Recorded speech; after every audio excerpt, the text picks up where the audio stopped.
All right, guys, week 2 of our Deadcember videos. We're going to talk about injuries. That is the biggest reason why people don't deadlift anymore is because they're afraid of getting injured. Our last week, Nolan talked about how doctors will tell their patients, don't deadlift, it's bad for you.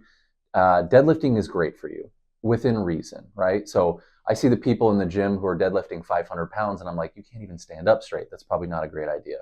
So some of the common injuries we get with deadlifting are disc bulges, right? Too much pressure on the front of the disc will actually cause the material to migrate backward, leading to disc bulges.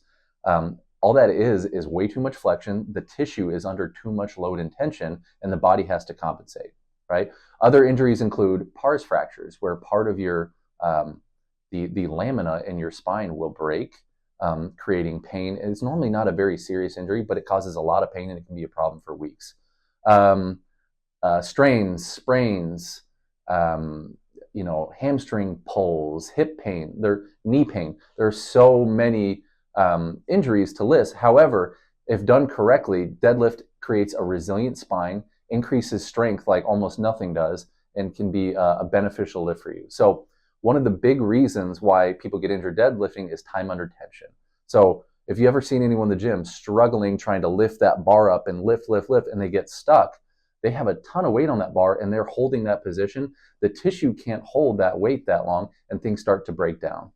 Another one is overloading tissue. So when we have that, like I talked about disc bulges, when we have too much pressure forward on that disc, it will create problems and start tearing the annular rings inside that disc, which is what creates that bulge and that problem. So long story short, deadlifting is great for you, and we can minimize the injuries by being smart about, hey, are we doing too much weight? Are we spending way too much time under tension?